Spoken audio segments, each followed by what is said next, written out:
विशाल भारतीय संस्कृति में जहाँ पर महिलाओं को यत्र नार्यस्तु पूज्यन्ते रमन्ते तत्र देवता कहा गया, जहाँ पर नवरात्रि और दुर्गा पूजा जैसे त्योहार होते हैं जहाँ पर स्त्रियों की पूजा की जाती हो, तो ऐसे भारत में जिसकी विशाल संस्कृति रही हो, जहाँ पर रानी लक्ष्मीबाई, दुर्गावती, अहिल्याबाई जैसी वीरांगनाएं जिस धरती पर रही हों, उस भारत में ऐसी क्या स्थितियां रही हैं जहाँ पर अभी हमने हाल ही में देखा पश्चिम बंगाल के अंदर एक डॉक्टर महिला के साथ जिस तरह की घटना हुई, वह सभी की आत्मा को, अंतरात्मा को झकझोर देने वाली थी।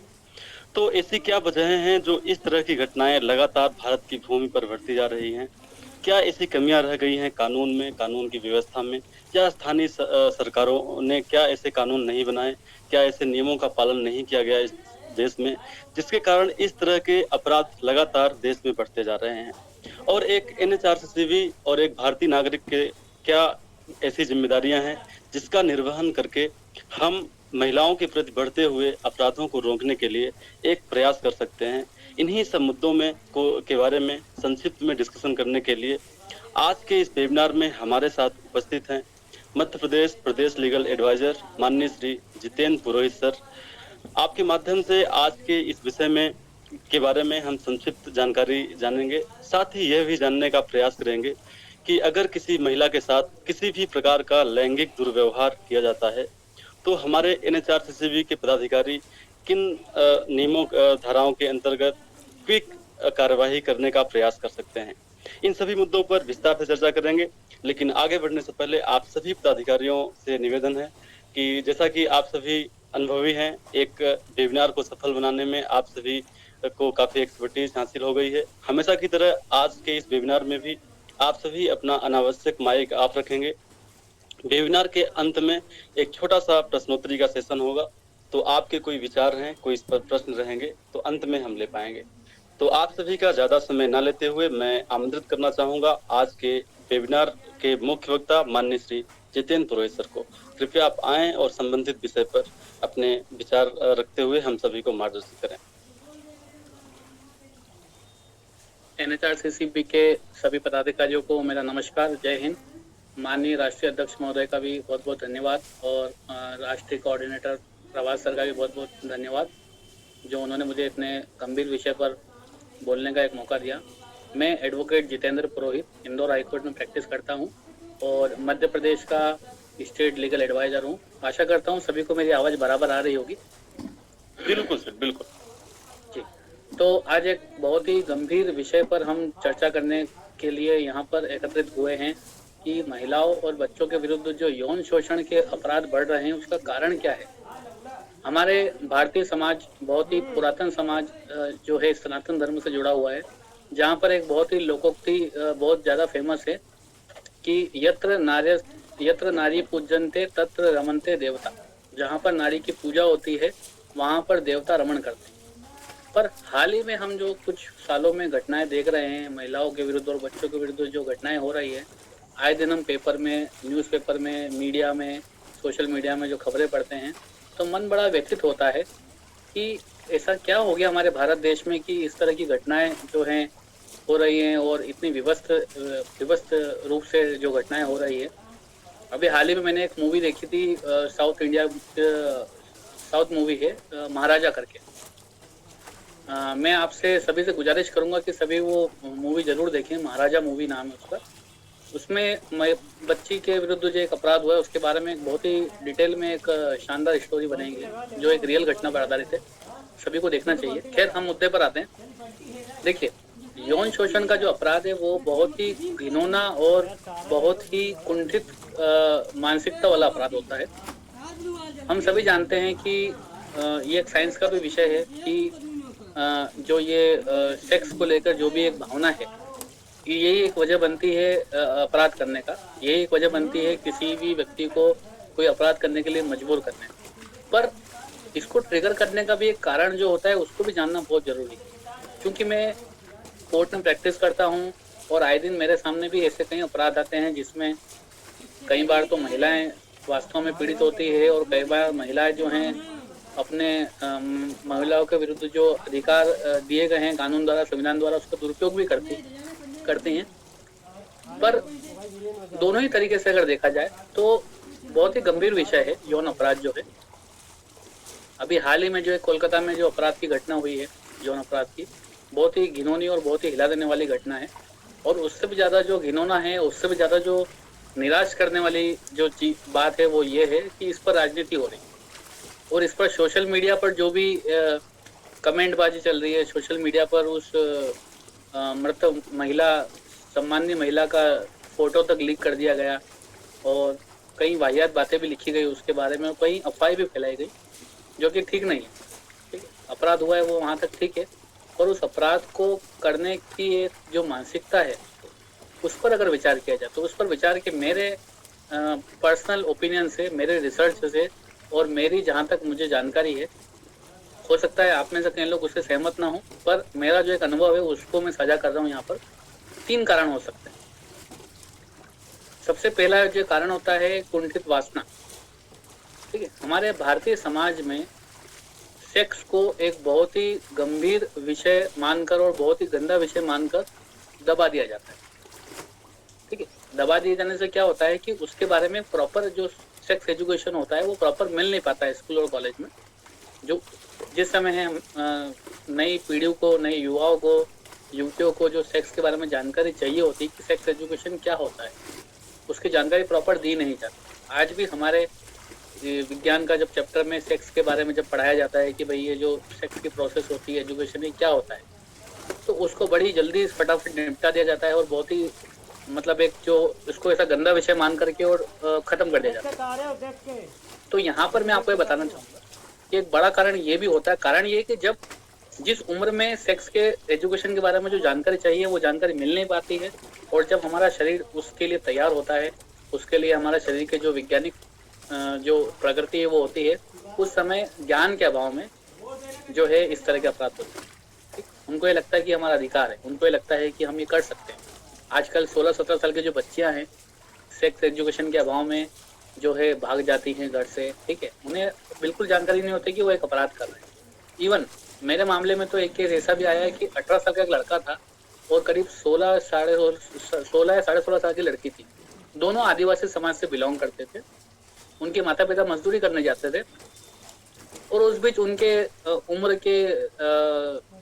को ध्यान में रखते हुए, जो कि अक्सर इस उम्र में होता है, दोनों को एक दूसरे के प्रति आकर्षण का भाव पैदा हुआ और दोनों के बीच में संबंध भी बन गए और दोनों भाग के उन्होंने शादी कर ली। उन्हें ये बिल्कुल भी नहीं पता था कि ये अपराध है। उन्हें सिर्फ ये था कि भाई हम दोनों एक दूसरे को पसंद करते हैं, इसलिए हम दोनों ने एक दूसरे के साथ शादी कर।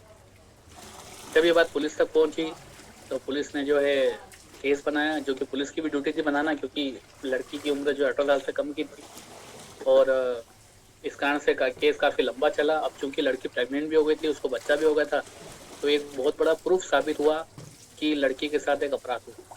भले ही लड़के ने यह अपराध जानबूझकर नहीं किया हो, पर अपराध तो हुआ है। अब उस लड़के को 20 साल का कारावास हुआ।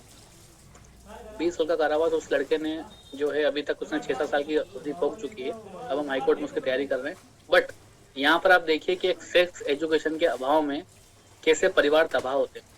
अगर मान लीजिए सेक्स एजुकेशन प्राइमरी या मिडिल स्कूल के टाइम पे दिया जाता तो बच्चों को जानकारी होती कि इसका अभी सही समय नहीं है, इसका सही समय अभी हमारे पास, हम दोनों नाबालिग हैं या हमारी अभी बराबर उम्र नहीं हुई है, तो हो सकता था कि वो अपराध नहीं हो।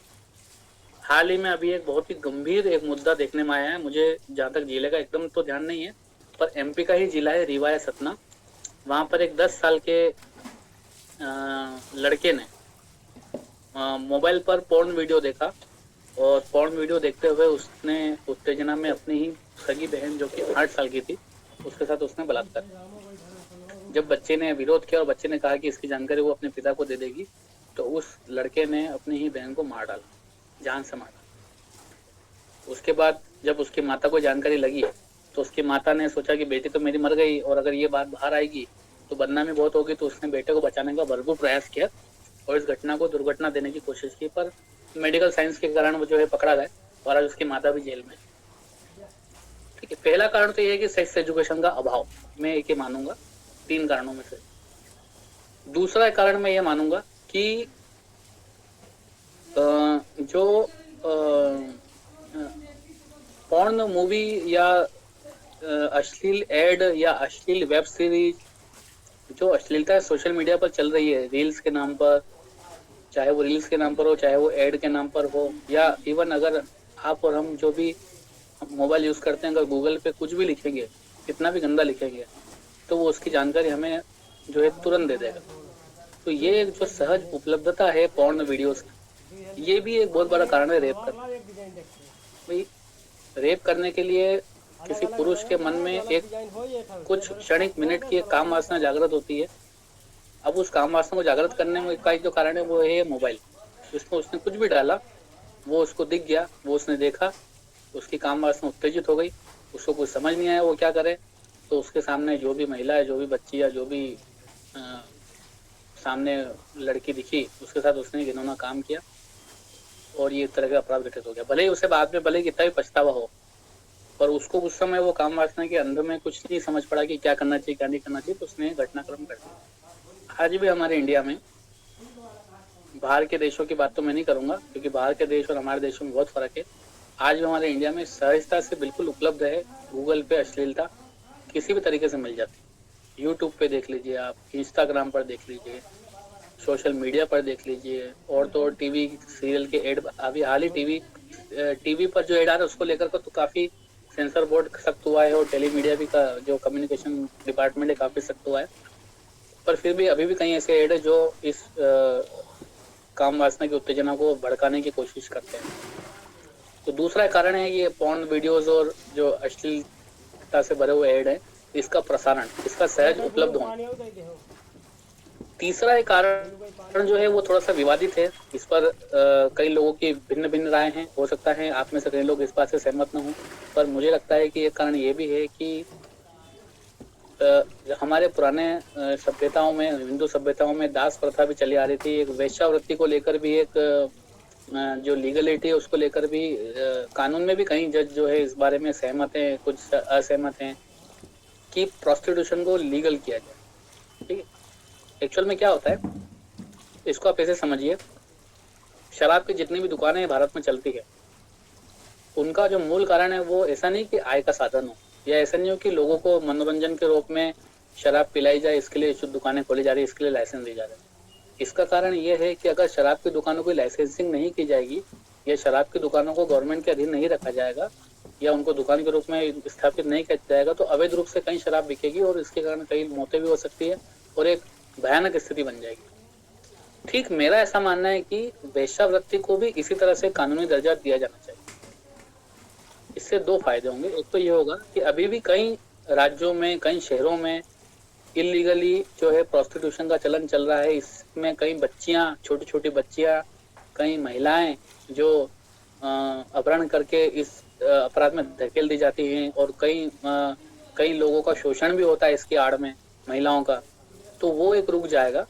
और दूसरा ये कि जो पुरुष जो काम वासना में लीन नहीं रहता है, जिसका दिमाग में सिर्फ यही चीज चलती है, वो उस वेश्यावृत्ति के ठिकाने पर जाएगा और अपनी जो काम वासना उसको शांत कर लेगा और उससे ये होगा कि जो अपराध हो रहे हैं उस पर काफी हद तक लगाम लगे। क्योंकि रेप के अपराधों में लगाम लगाने के लिए, जैसा कि हम सब भारतीय एक ही भाषा में बोलते हैं कि दंड को कड़ा किया जाना चाहिए, मतलब कड़े से कड़ा दंड कर दो, मृत्यु दंड कर दो, आजीवन कारावास कर दो, वो कर दिया गया है।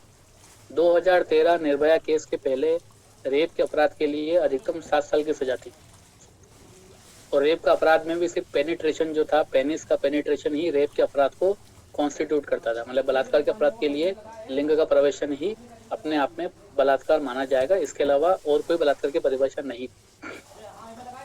2013 के बाद में समय दर समय संशोधन हुए, 2015 में हुए, 2013 में हुए, 2019-20 में हुए। अब जो है रेप के अपराध के लिए अधिकतम मृत्यु दंड का कारावास तक कर दिया गया है और आजीवन कारावास भी कर दिया गया है, पर फिर भी अपराध नहीं रुक रहे। उस समय भी जब अपराधों को कड़ा किया जा रहा था, संसद में एक सांसद महोदय ने ये बोला था कि अपराध कड़ा करने से एक आशंका ये भी है कि जो रेप विक्टिम है उसको जान से मारने की एक प्रवृत्ति चालू हो जाए। क्यों? क्योंकि रेप करने वाला व्यक्ति को ये पता होगा कि भैया इसके लिए मुझे क्या दंड मिलने वाला है, तो बोलेगा कि वैसे मुझे आजीवन कारावास होना है, वैसे मुझे मृत्यु होना, तो क्यों ना मैं इसे मार दूं ताकि एक सबूत भी खत्म हो जाए। तो आजकल हम देखने वाला ना हमको कि रेप प्लस मर्डर जो एक ट्रेन चला रहा है, वो हो सकता है उसका कारण एक ये भी हो। मैं श्योर नहीं बोल सकता हूँ, पर एक कारण ये भी हो सकता है। तो ये 3 जो कारण हमने मैंने रिसर्च के दौरान एक इकट्ठा किए हैं। अभी अगर हम इंडिया की बात करें तो एनसीआरबी का एक डेटा मेरे पास है 2021 का, कि जो सबसे ज़्यादा महिलाओं के संबंध में अपराध होते हैं, एक 5 शहरों की सूची है मेरे पास। सबसे ज़्यादा जो अपराध होते हैं वो जयपुर सिटी में होते हैं, उसके बाद दिल्ली में होते हैं, उसके बाद इंदौर में, उसके बाद लखनऊ में और उसके बाद कानपुर में।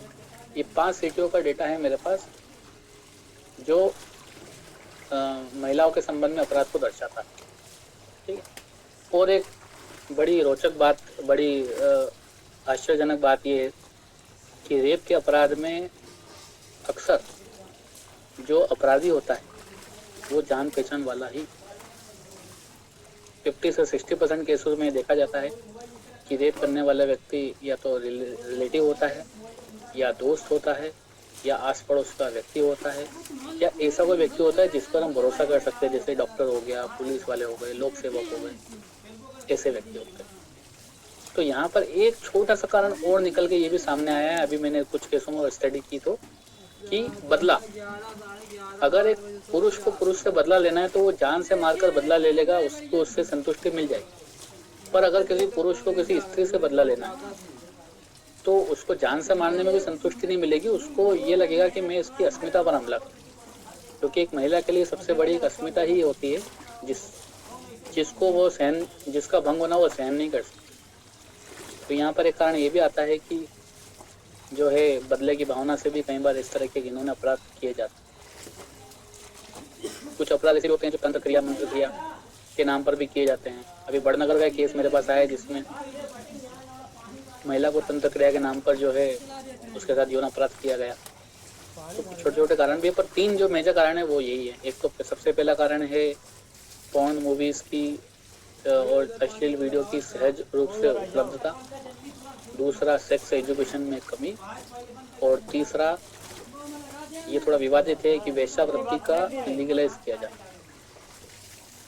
अगर ये 3 मुद्दों को समझकर हम अगर सरकार से ये मांग करें, हमारे जितने भी जिले में हमारी टीम सक्रिय है, अगर हम अपने कलेक्टर के माध्यम से, अपने जिले के कलेक्टर के माध्यम से राष्ट्रपति महोदय को एक ज्ञापन सौंपें इन 3 मुद्दों के बारे में, तो मुझे लगता है कि ये गंभीर मुद्दे हैं जिसको लोग सुनेंगे, समझेंगे और सरकार भी सुनेगी, और हो सकता है हमारी तीनों में से कुछ मांगे स्वीकार कर ली जाएं।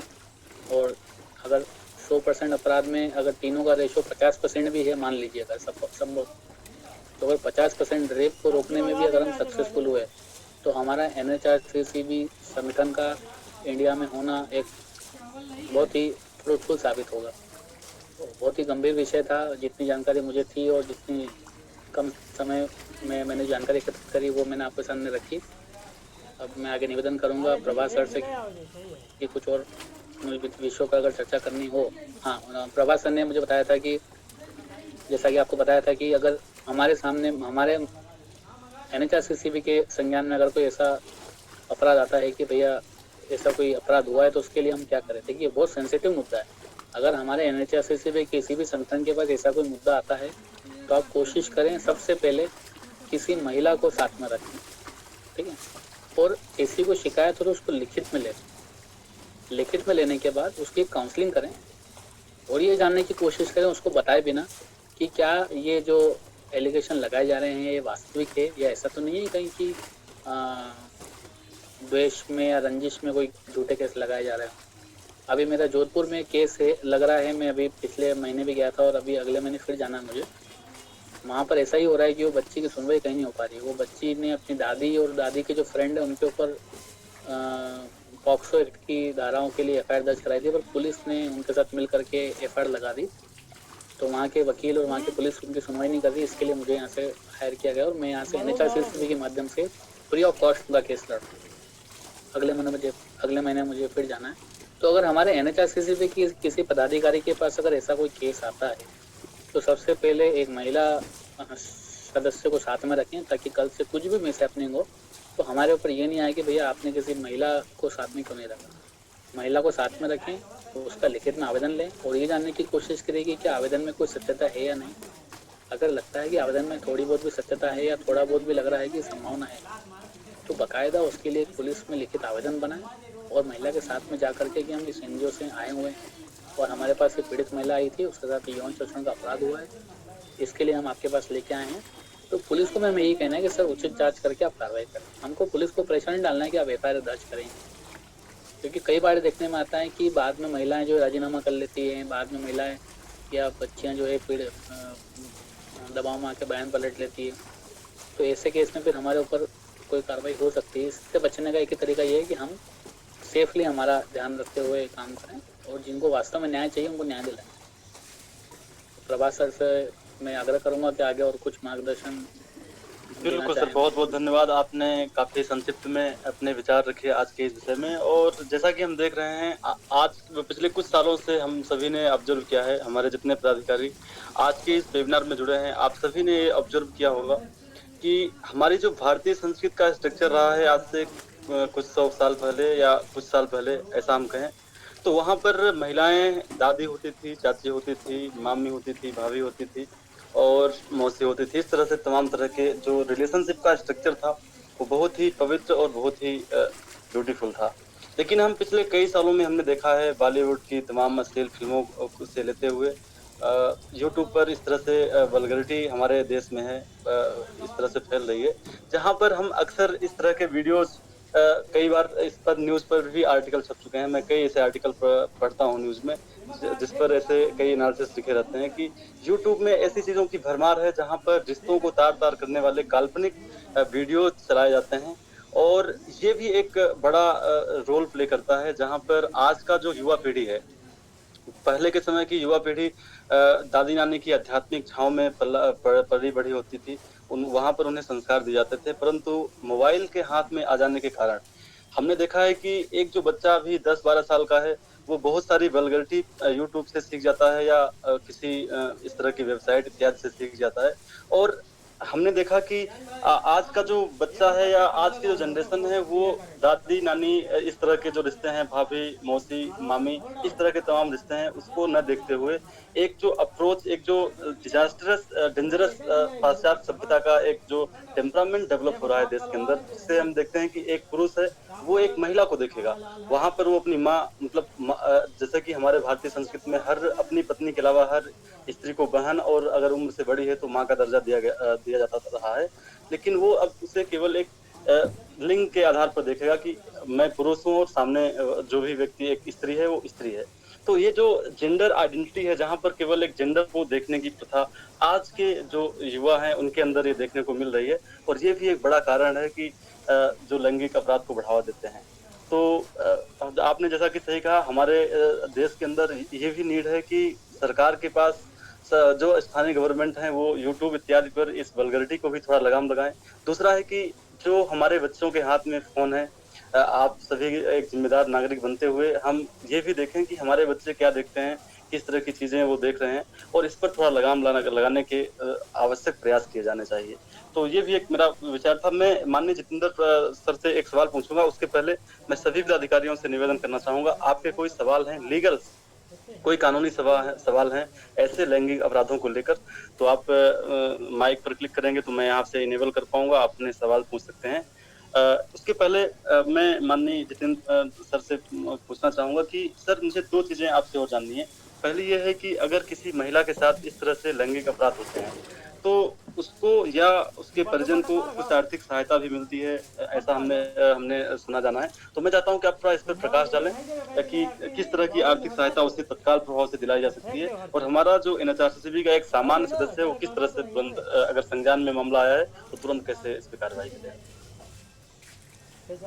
जी बिल्कुल। वैसे पर्टिकुलर सिर्फ अगर रेप की बात करें तो उसके लिए ही केवल प्रतिकर देने का प्रावधान नहीं है। पहले हमारी जो पुरानी सीआरपीसी थी उसमें 357 है विक्टिम कंपनसेशन स्कीम करके एक योजना थी, पीड़ित प्रतिकर योजना, जिसमें पीड़ित को पुनर्वास हेतु, मेडिकल सहायता हेतु और रिहेबिलिटेशन के लिए जो है प्रतिकर दिलाया जाता था आरोपी की तरफ से और राज्य शासन की तरफ से। अब नए कानून में उसके लिए थोड़ा सा प्रावधान बढ़ाया गया है और उसके लिए अलग ही धाराएं कर दी गई है। 395 से 395, 396 और 397 और 398 एक नई धारा जोड़ी गई है, विटनेस प्रोटेक्शन स्कीम, जिसमें कई बार क्या होता है कि गवाह को डरा धमका कर जो है बयान से पलटाने की कोशिश की जाती है। तो यहाँ पर एक धारा जोड़ दी गई है। तो 4 धाराओं के माध्यम से किसी रेप विक्टिम महिला को जो है आर्थिक रूप से, शारीरिक रूप से, मानसिक रूप से सहयोग हेतु जो है कानूनी उपचार मिल सकते हैं। उसके लिए बाकायदा हम लोग जो है, ऐसा होगा तो एक इस विषय पर एक लिखित प्रोटोकॉल बना देंगे और पूरे भारत में उसको फैला देंगे हमारी संस्था के माध्यम से, ताकि हमारे जो जितने पदाधिकारी हैं वे उसको पढ़ करके और मदद कर सके महिलाओं। सर मेरा एक क्वेश्चन है सर, और कुछ टाइम पहले आप बोला था जो आपका पास इस तरह का कोई कंप्लेन आएगा तो आपका सिचुएशन बजाय रख के वो काम करेंगे। हम कैसे सिचुएशन बजाय रखेगा ये प्लीज हम तो करके बताएंगे। तो क्योंकि आप जो बात बताया था वो 100 में 90% होता है, ये जो बात होता है वो बाद में जो जब ये पड़ता है तब बाद में वो चेंज हो जाता है। अब हमारा ऊपर प्रॉब्लम चला आता है। इस सिलसिले में हम जानना चाहता हूँ सर, एक कैसे सिचुएशन हम बजाय रख के काम करेगा सर। इससे बचने का सिर्फ एक ही कारण है सर, कि आप विक्टिम से जो भी डिटेल लें वो लिखित में लें और हो सके तो उसका वीडियो बना लें। पुलिस भी आजकल अपने हाथ बचाने के लिए यही कर रही है। पुलिस भी आजकल अपने बयान लिखवा लेती है और ताकि कल से अगर विक्टिम पलटती भी है तो पुलिस के ऊपर ये प्रेशर नहीं आता कि आपकी वजह से ये हुआ या ऐसा हुआ।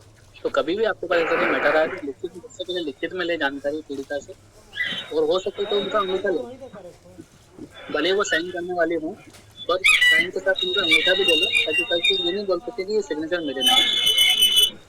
आखिर में लिख दिया कि ये आवेदन जो है उन्होंने अपनी मर्जी से दिया। पुलिस को भी हमको ये भी सोच करना है कि सर आप एफआईआर दर्ज करें। पुलिस को यही बोलना है कि सर हमारे पास केस आया है, क्योंकि हम संस्था के लोग हैं, हम फ्री ऑफ कॉस्ट लोगों को मदद प्रोवाइड करते हैं, तो हम लोगों को संबंधित सरकारी एजेंसी तक पहुंचाने का काम करते हैं, ताकि सरकारी एजेंसी को भी सहायता हो ऐसे लोगों की मदद करने में। और आपको करें, आप इसकी पूरी उचित जाँच पड़ताल करें और उचित जाँच पड़ताल करके और फिर जो भी आपको उचित लगता है वो करें। हमारा ये तरीका होना चाहिए।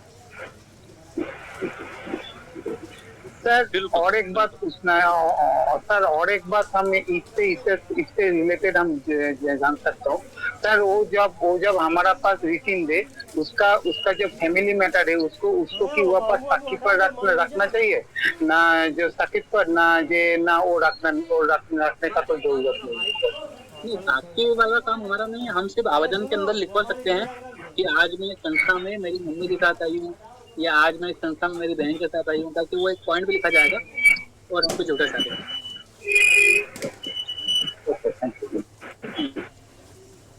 इसके अलावा आप में से किसी पदाधिकारी के पास कोई सवाल है तो आप अपने सवाल पूछ सकते हैं। कृपया आप अपना माइक ऑफ कर लीजिए। ठीक है, तो आप में से किसी और पदाधिकारी के पास अपने सवाल हैं तो आप कर सकते हैं। उसके पहले सर मैं एक और सवाल आपसे पूछना चाहूंगा। कई मामले में हमारे पदाधिकारियों के पास शिकायत आती है, परंतु शिकायत में क्या होता है कि एफआईआर करने जब एक पीड़िता जाती है तो छोटी धाराओं के अंतर्गत दबाव में आकर पुलिस ऐसी धाराएं लगा देती है जो मतलब जिसमें आरोपी को कम सजा मिले। तो इसके लिए हमारे पदाधिकारी क्या कर सकते हैं, कौन सी धाराएं हैं जिसके अंतर्गत एफआईआर करनी चाहिए, इस पर थोड़ा प्रकाश डालें। फिर धर्मेंद्र तोमर साहब का सवाल लेते हैं। जी बिल्कुल, बहुत अच्छा क्वेश्चन है ये। दरअसल ये केवल अगर महिला के अलावा सभी अपराध की बात करें तो सभी पे लागू होता है कि अगर हमारे पास कोई व्यक्ति आया और उसने कोई शिकायत की कि पुलिस में शिकायत करना हो, पुलिस में हमने शिकायत भी की और पुलिस ने हल्के धाराओं में केस दर्ज किया। अगर चोट वाले मामले हैं तो चोट वाले मामले में जरूर पुलिस पहले हल्की धाराओं में दर्ज करती है और पुलिस की डॉक्टर की रिपोर्ट आने के बाद कि फ्रैक्चर हुआ है, चोट कितनी गहरी है, उसके बाद धाराएं बढ़ाती हैं। तो अगर वो छोड़ दिया जाए तो अगर पुलिस धाराएं बराबर नहीं लगाती है तो उसके लिए हमारे पास सबसे अच्छा ऑप्शन है, पुलिस के ऊपर जो अधिकारी होते हैं जैसे टीआई के ऊपर या तो सीएसपी होगा, अगर शहरी क्षेत्र है, और अगर महानगरीय क्षेत्र है तो डीसीपी होगा। तो हमको वहाँ पर एक लिखित शिकायत करनी चाहिए कि हमने इस संबंधित थाने में एफआईआर दर्ज करने के लिए आवेदन दिया था, पुलिस ने जानबूझकर हल्की धाराओं में एफआईआर दर्ज करी है जिससे कि जांच प्रभावित हो। तो निवेदन है कि उचित धाराओं में धारा बढ़ाई जाए। ऐसा एक हम आवेदन अपने आशय का लगा सकते हैं। और अगर मान लीजिए डीसीपी की तरफ से भी हमको ये उपचार नहीं मिलता है, वो धारा नहीं बढ़ाते हैं, तो दोनों ही आवेदन की जो रिसीविंग वाली कॉपी है वो लेकर के हम संबंधित कोर्ट में प्राइवेट कंप्लेंट लगा सकते हैं, प्राइवेट परिवाद लगा सकते हैं। वहाँ पर कोर्ट फिर पुलिस से पूछेगा कि आपने धाराएं बढ़ाई क्यों नहीं, क्या कारण था धाराएं नहीं बढ़ी। तो कई बार 80% केस में, 80-90% केस में ऐसे परिवाद लगाने पर पुलिस द्वारा धाराएं बढ़ा दी जाती है। पुलिस समझती है कि अब कौन इस पसड़े में फंसे, तो पुलिस अक्सर धाराएं बढ़ा देती है। और अगर कोई गंभीर मसला होता है तो फिर प्रॉपरली पुलिस अपनी रिपोर्ट बना करके कोर्ट में सबमिट करती है। बिल्कुल सर, बिल्कुल। तो हमें इस तरह के मामलों में अपर लेवल के अधिकारियों के पास कम्युनिकेशन करना चाहिए और उसकी एक प्रतिलिपि अपने पास रख लेनी चाहिए, जिससे प्राइवेट परिवाद लगाने में आसानी हो। बिल्कुल। मैं अपनी बात को कंप्लीट करना चाहूँगा। ऐसे पुलिस अधिकारी जो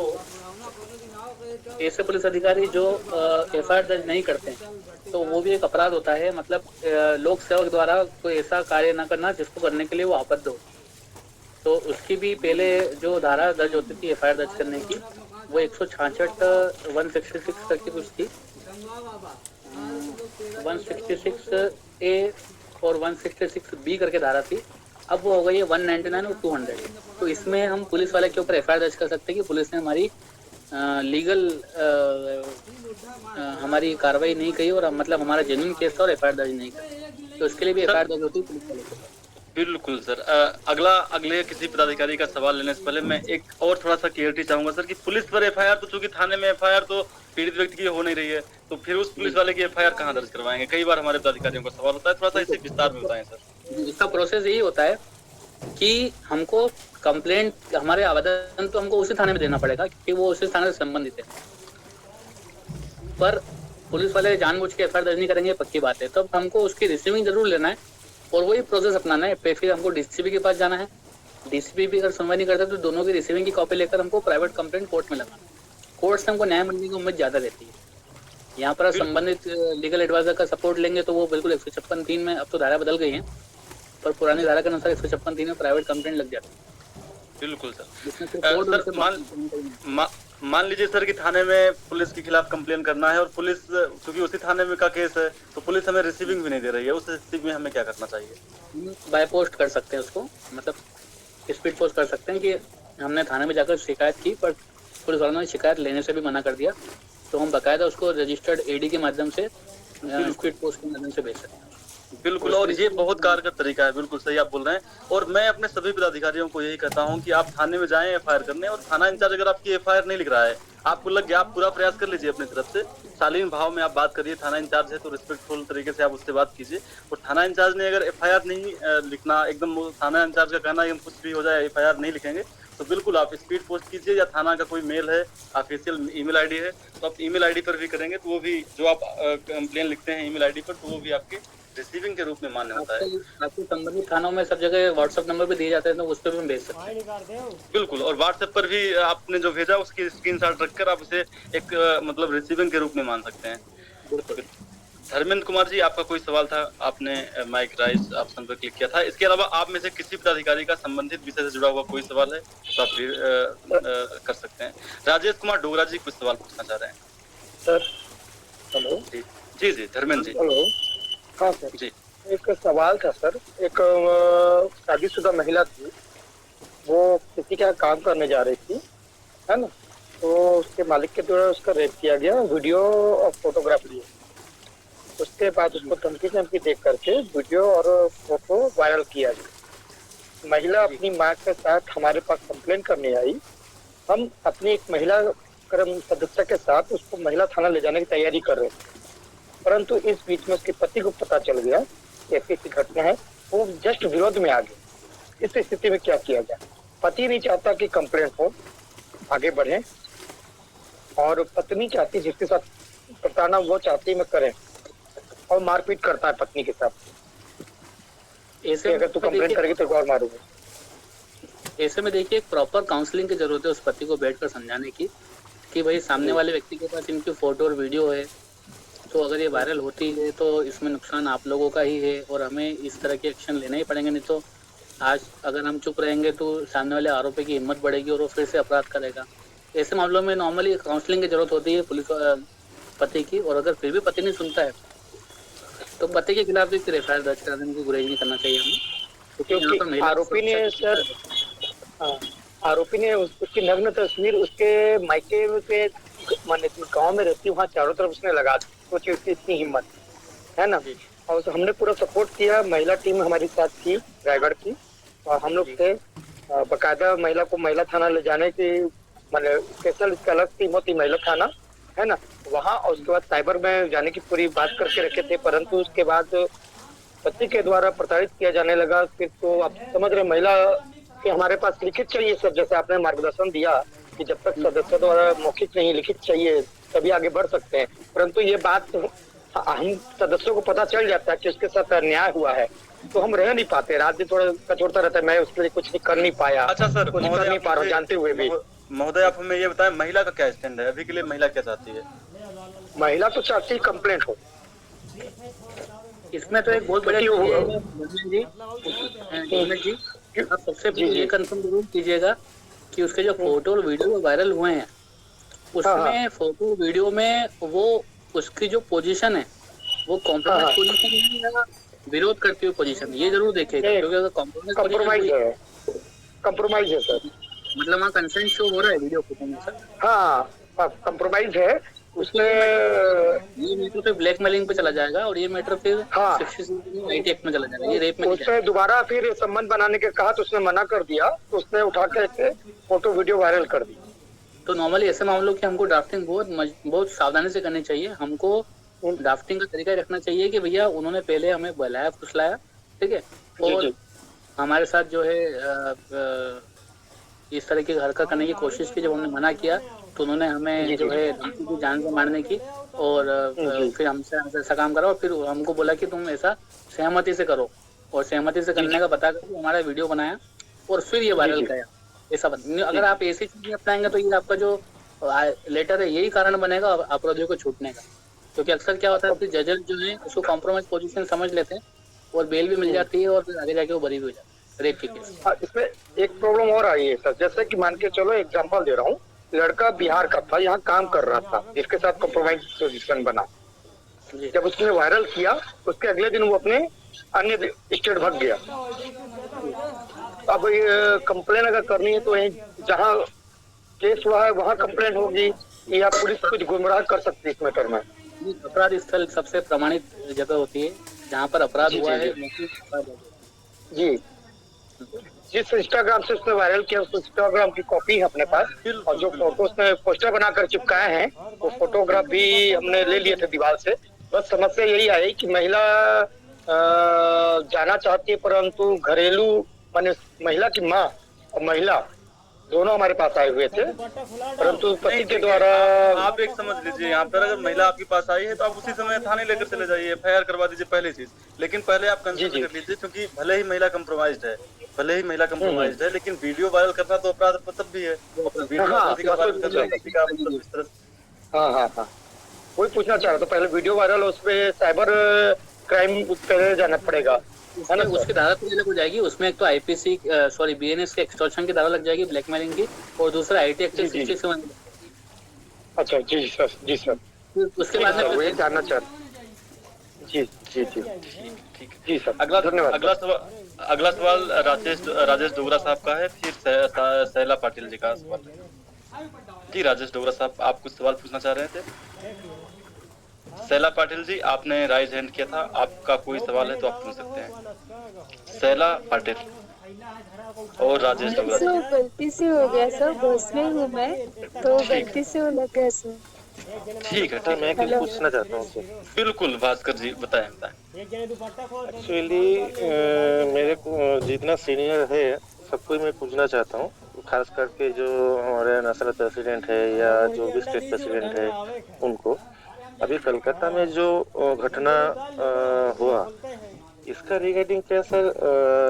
कलकत्ता से हमारा जो टीम है, मेरे ख्याल से तो बहुत अच्छा टीम होगा कोलकाता से, वेस्ट बंगाल का टीम, तो इसके बारे में कुछ संज्ञान लिया, क्या किया? देखिए, मैं आपको एक सिंपल सी बात बता दूं। पहली चीज ये है कि जो मामला, मैं आपको क्लियर कर देता हूं, जिस मामले पर माननीय राष्ट्रपति महोदय के द्वारा संज्ञान ले लिया गया हो, और प्रधानमंत्री ने ट्वीट कर दिया हो, तो फिर मुझे नहीं लगता कि उस मामले में फिर गुंजाइश बची है कि क्योंकि इतने हमारे देश के सर्वोच्च राष्ट्रपति होते हैं, तो उन्होंने जब संज्ञान ले लिया है तो हमें समझना चाहिए कि इस पर प्रॉपर कार्रवाई होगी। सीबीआई जांच की गठित कर दी गई है, तो अब हाई कोर्ट ने संज्ञान ले लिया है, तो हमें फिर ऐसे मामलों पे फिर हम शांत ही बैठ सकते हैं। हमें वेट एंड वॉच करना चाहिए कि क्या कार्रवाई हुई। तो थोड़ा सा मैं आपको इंटरप्ट करूंगा। ये इसमें हम जरूर ये कर सकते हैं प्रभास, अगर आपकी राय हो या फिर सहमति बनती हो नेशनल स्तर पे, तो हम एक ज्ञापन का एक फॉर्मेट तैयार कर लेते हैं और हम जो मांग कर रहे हैं उसको हम बजाय, क्योंकि कार्रवाई जो करना है वो तो पुलिस कोर्ट करेगी, सुप्रीम कोर्ट ने संज्ञान ले लिया है, तो वो जो करना है वो तो करेंगे उस पर। बट ऐसे अपराध दोबारा ना हो और इस अपराध की रोकथाम कैसे की जा सके, इसके लिए अगर हम एक ज्ञापन का फॉर्मेट बना करके और पूरे भारत देश में अपने अपने कलेक्टरों के माध्यम से राष्ट्रपति तक ज्ञापन पहुंचाएं, तो वो ज्यादा एक फ्रूटफुल रहेगा, मेरा ऐसा सोचना है।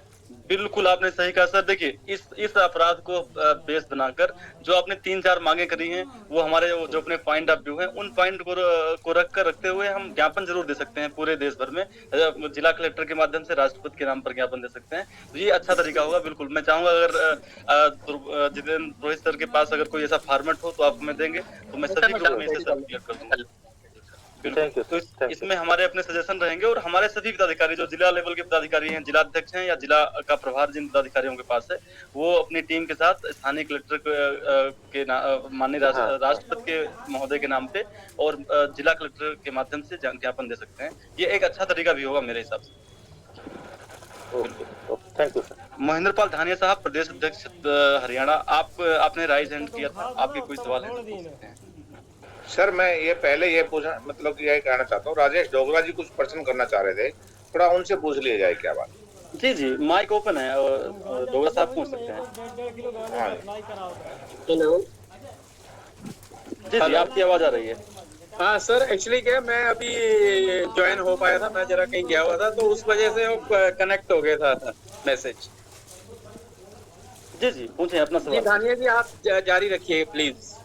ठीक है चलिए। धनंजय जी धानिया साहब कुछ आपको भी पूछना है क्या? सर इसमें मतलब मैं जो महिला उस पर मैं बोल रहा मतलब क्या पुरोहित जी बात बता रहे थे, तो मेरा एक थोड़ा सा प्रश्न था कि इसमें इसके अंदर है ना लगभग जितने भी हम मतलब महिलाओं के ऊपर ये बात आती है ये, तो इसमें अधिकतर हमारे पास 1-2 केस हमारे पास आए हैं कि जो कंसेंट से आए हैं। तो मैं पुरोहित जी से एक प्रश्न करना चाहूंगा कि ये लगभग जो पहले तो कंसेंट होती है, उसके बाद उनकी कोई बिगड़ जाती है बात, उसके बाद फिर वो पर्चे दर्ज करवा जाते हैं, ऐसा क्या है, उसमें हम क्या कर सकते हैं? ये सर ये थोड़ा सा सेंसिटिव पॉइंट होता है, क्योंकि यहाँ पर फिर थोड़ा सा महिला का जो खुद का जो रवैया है वो एक गलत ट्रैक पे जाता है, तो वहाँ पे हमको बहुत सावधानी रखनी चाहिए। उसमें फिर हमारा जो कंसर्न है वो ब्लैकमेलिंग तक सीमित होना चाहिए और जबरदस्ती करने तक सीमित होना चाहिए। बाकी पुराने जो घटना हुई कॉम्प्रोमाइज केस में या कंसेंट केस में, उसको हमको थोड़ा सा जो है सावधानी पूर्वक हटा देना चाहिए, अगर हमारे थ्रू कोई केस जाता है पुलिस के पास तो। ठीक बात है सर, आप ठीक कह रहे हैं। तो मैं डोगरा जी से प्रश्न चाहूंगा कि वो प्रश्न करें। ठीक है, डोगरा जी के पास कोई सवाल है तो आप पूछ सकते हैं। तब तक धनंजय शर्मा जी आप कुछ पूछना चाह रहे हैं तो आप पूछ सकते हैं। धनंजय शर्मा जी।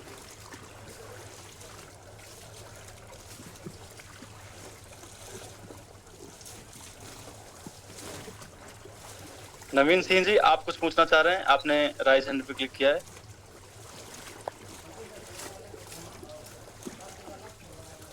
कुणाल प्राजू आपके कोई सवाल हैं? विनोद डैनसेना जी आपके कोई सवाल हैं तो आप पूछ सकते हैं। इसके अलावा आप में से किसी जी डोगरा जी प्रभात मिश्रा जी हमारी एक मीटिंग है, प्लीज मैं लेफ्ट होना चाहूंगा, मैं लीव होना चाहूंगा। ठीक है बिल्कुल सर, 8 बजे ये भी मीटिंग समाप्त हो जाएगी। ये भी हम लोग हमारी सर, तो मैं मतलब मैं लीव होना चाहूंगा सर। बिल्कुल ठीक है। मैं धनंजय शर्मा बोल रहा हूँ। जी हाँ, ये आए दिन तो ये सब देखा जा रहा है, अनेकों घटनाएं हो रही है। अगर न्यायपालिका की तरफ से ही गलत अगर डिसीजन दिया गया हो तो उस पर हम लोग कुछ कर सकते हैं क्या? जैसे एक घटना उड़ीसा की है जिसमें 6 साल की बच्ची के साथ जघन्य अपराध हुआ और हत्या भी हुई, उस पे हाई कोर्ट के जज ने डिसीजन दिया कि ये 5 समय का नमाजी है, उसकी बड़ी बहन 9 साल की बहन के साथ कुछ नहीं किया गया, तो इसीलिए इस बेस पर इसे बरी किया जाता है। तो उस पर हम लोग के तरफ से कुछ हो सकता है क्या? देखिए धनंजय जी, पहली बात तो ये है कि अगर हाई कोर्ट ने कोई ऑर्डर दिया है तो वो अपील में दिया होगा, मतलब लोअर कोर्ट ने पहले कोई जजमेंट दिया होगा, उसके खिलाफ अपील हुई होगी और हाई कोर्ट ने उस केस में उसको बरी किया होगा। पहली बात तो ये। और दूसरी बात ये कि बिना डॉक्यूमेंट देखे और बिना गवाह क्या चले हैं, गवाह क्या नहीं चले हैं वो देखे हम कोई भी कदम उठाएं, उसके पहले पूरी फाइल होना बहुत जरूरी है। तो आप पहले पूरी फाइल को स्टडी कर लें, या आपके जो संबंधित क्षेत्र के जो लीगल एडवाइजर है उनको एक बार फाइल दिखवा दें उनकी, कि फाइल में क्या ऐसा था कि, क्योंकि कोर्ट भी क्या है, बिना फाइल के, बिना गवाहों के, बिना सबूतों के कोई भी फैसला नहीं देता है। तो या तो कहीं ना कहीं कोई कॉम्प्रोमाइज हुआ होगा, कोई राजीनामा हुआ होगा, या कहीं ना कहीं कोई गवाह पलटे होंगे, या कहीं ना कहीं किसी गवाह को खरीदा गया होगा, कुछ ना कुछ तो जरूर हुआ होगा। तो इतनी बड़ी घटनाओं को लेकर न्यायपालिका कभी भी ऐसी गलत फैसले नहीं देती है। तो एक बार थोड़ा सा फाइल को स्क्रूटनी से देखना जरूरी है, तो उसके बाद ही अपन कुछ बोल पाएंगे इसमें। ओके, ठीक है। ठीक। विनोद साहब, आप कोई सवाल पूछना चाह रहे थे, आप पूछ सकते हैं। जी सर, मेरे यहाँ का 2 केस था सर। पहला केस में ये था कि एक लड़की के साथ रेप हुआ था, ग्रुप रेप कहा जाए, सामूहिक बलात्कार। तो उसमें जब एक जो पुलिस वाला जो आया था वो उनसे पैसे की डिमांड किया, तो लड़की का कहना था कि हम लोग पैसा नहीं देंगे, मेरे साथ ऐसा हुआ है। तो इस वजह से उसके लड़की और उसके भाई में काफी बहस हुई और लास्ट में वो लड़की सुसाइड कर ली थी। ये काफी पहले का केस है। तो इसमें चूंकि ये रूरल केस है, तो अगर इस टाइप से, जैसे पुलिस इस टाइप से अगर करती है तो हम किसको करेंगे सर? जैसे हम वहाँ अभी सर जैसे बताए कि वहाँ FIR करेंगे, तो अगर FIR नहीं ले रहे हैं पुलिस के खिलाफ, तो क्या SDOP सर को देंगे, SDM को देंगे, या फिर SP को देंगे सर? बिल्कुल, इसमें SDM नहीं है, इसमें प्रशासनिक स्तर पर नहीं जाना, हमको पुलिस स्तर पे रखना है। मतलब TI के ऊपर SDOP, SDOP के ऊपर ACP और ACP के ऊपर CP। तो ये एक जो हिराकी चलती है, हमको लॉ जो हमारा कानून बोलता है वो 2 जगह का बोलता है। सबसे पहले आप थाने, संबंधित थाने में आवेदन दो, अगर वहाँ सुनवाई नहीं होती है तो पुलिस अधीक्षक स्तर के जो अधिकारी हैं उनको आप शिकायत करो, और अगर वो भी नहीं सुनते हैं तो आप एक प्राइवेट परिवार कोर्ट में लगाओ, प्राइवेट कंप्लेंट कोर्ट में लगाओ। तो पुलिस कोर्ट जो है उनसे पूछेगी। अगर एक कभी मौका मिला तो हम इस मुद्दे पर भी एक विस्तृत वेबिनार रख लेंगे कि प्राइवेट कंप्लेंट कैसे लगाएं। तो ये जो है प्राइवेट कंप्लेंट के माध्यम से बिल्कुल सुनवाई होगी इसमें, और रेप वाले मामले में तो बेशक होगी सुनवाई। और ये तो बहुत ही गलत हुआ कि बच्ची ने सुसाइड कर लिया, लड़की ने सुसाइड कर लिया, तो एक धारा और बढ़ जाएगी इसमें फिर तो। और तो सर जैसे प्राइवेट कंप्लेंट अगर जब हम करते हैं तो अपने NHRC की तरफ से कोई सहयोग है सर? कोई मतलब एडवोकेट वो दे सकते हैं, या फिर ऐसा कुछ, जैसे गरीब लोग हैं जो नहीं कर सकते, तो उसी स्थिति में सर? बिल्कुल, अगर मेरे स्कोप में होगा तो मैं बिल्कुल करूंगा। मैं इंदौर जिले के आसपास के करीब 14-15 जिले कवर कर रहा हूँ, और अगर आपके आसपास के जिले के कोई भी लीगल एडवाइजर हो, ब्लॉक के या जिला के या स्टेट के, या कोई भी आपके जो संपर्क में हो, तो आप कौन से जिले से बिलोंग करते हैं? जी मैं शक्ति जिले से सर, छत्तीसगढ़। छत्तीसगढ़ में कौन सा जिला? जी शक्ति जिला से हूँ सर, और अभी मेरा कार्य यहाँ मतलब रायगढ़ जिला में रह के कर रहा हूँ, मतलब दोनों जगह देखता हूँ, और मेरा मतलब रायगढ़ जिले से हूँ सर। तो आपके जिले के आसपास के कोई भी लीगल एडवाइजर हो? एक सर, मुझे आपसे जितेंद्र सर एक चीज और हमें आपसे जाननी थी कि स्थानीय मतलब मान लीजिए कि ठीक है हमारे लीगल एडवाइजर वहाँ अवेलेबल नहीं है, तो एक क्विक मतलब लीगल एड कैसे लेंगे, इस पर थोड़ा सा अगर आप 2 मिनट में प्रकाश डालना चाहें तो डालें। जी, सबसे पहली बात तो सर देखिए, डिस्ट्रिक्ट लीगल सर्विस अथॉरिटी इत्यादि जो होती है सर, उसकी क्या प्रोसेस इस पर थोड़ा सा? जी, उनसे भी ले सकते हैं। और सबसे बढ़िया तो सबसे अच्छा पॉइंट मैं आपको बताना चाहूंगा, अगर थोड़ा बहुत भी लीगल जानकारी है तो आप आपका केस खुद भी लड़ सकते हैं। अदरवाइज हर जिले में एक जिला विधिक सेवा प्राधिकरण बना हुआ है, और वहाँ पर जो है तुरंत सहायता जरूर मिलती है, वहाँ भी हम ट्राई कर सकते हैं अगर हमारे NHRC भी कोई नंबर अवेलेबल नहीं है तो। बिल्कुल सही आप बोल रहे हैं सर कि अगर हमारे भारत देश के जितने भी लीगल एडवाइजर हैं हमारे संबंधित, अगर हम सब मिलके ट्रेनिंग प्रोग्राम ऑनलाइन आयोजित करें आपस में एडवोकेट्स का ही, कि कैसे हमको कोर्ट में हमारे संस्था के माध्यम से कोई केस लड़ना है, तो उसके लिए भी मैं तैयार हूँ। आप कर सकते हैं इसको। बिल्कुल सर, बिल्कुल, आप हमेशा रेडी रहते हैं। आपने मतलब आप पूरे देश भर से पदाधिकारी आपको फोन करते हैं, आपने हमेशा उन्हें लीगल एड प्रदान किया होगा, तो ये आप हमेशा करते रहते हैं और ये बहुत ही मतलब उत्कृष्ट कार्य आपके द्वारा किया जाता है। और मुझे बड़ा अच्छा लगता है कि आपने कभी किसी पदाधिकारी को मना नहीं किया, हमेशा आपने उनका फोन भी रिसीव किया, उन्हें जो संभव था आपने लीगल एड प्रोवाइड किया। लेकिन हमारे जो पदाधिकारी, आप एक्टिव मेंबर हैं, आप जिले लेवल पे पदाधिकारी हैं, तो थोड़े जागरूक आप भी बनिए। थोड़ी बहुत छोटी मोटी जो धाराएं हैं, जो थोड़े मोटे प्रक्रियाएं हैं, तो आप स्थानीय गूगल करके भी आप सर्च कर सकते हैं। इसके अलावा आप हेल्पलाइन नंबर पर अपना प्रकरण भेजेंगे तो हम एक बेसिक गाइडेंस आपको हेल्पलाइन नंबर के माध्यम से ही दे देते हैं कि आपको किस अधिकारी के पास कंप्लेन करनी है, कैसे कहाँ जाना है। तो बेसिक कंप्लेंट आपको हम ही हमारे द्वारा भी बताया जाता है। और जहाँ जरूरत पड़ती है लीगल एड प्रोवाइड करने की, तो वहाँ भी हम प्रयास करते हैं कि कोई आपको वकील जरूर मिल सके। लेकिन हमें बात जोड़ना चाहूंगा मैं इसमें कि जैसे मेरा लगभग हर राज्यों में कहीं ना कहीं कांटेक्ट मिल ही जाता है हम वकीलों का। तो अगर ऐसी इमरजेंसी कोई आती भी है तो आप मेरे नंबर पे भी कॉल कर सकते हैं। तो अगर मेरे संपर्क का कोई आसपास का कोई भी लॉयर हुआ तो मैं उसको तुरंत वहाँ भेज सकता हूँ। ये भी हम व्यवस्था कर सकते हैं एक बार अगर संभव हो। बिल्कुल, तो इस तरह से चीजें हो सकती हैं। बिल्कुल सर। इसके अलावा आप में से किसी अन्य पदाधिकारी का कोई सवाल है तो आप पूछ सकते हैं। नवीन सिंह जी, आपने प्रभात सर। जी प्रभात सर। रोहित सर, एक जानकारी हमको सर चाहिए थी। पहले तो सभी लोगों को नमस्कार। सर, एक जानकारी मुझे चाहिए कि जो क्या अगर कोई लिविंग में रहने के बाद उसके बाद अगर कोई ब्लेम करता है तो क्या वो रेप में जाएगा या फिर क्या? बस यही एक थोड़ा सा उससे सर प्रकाश डालिए प्लीज।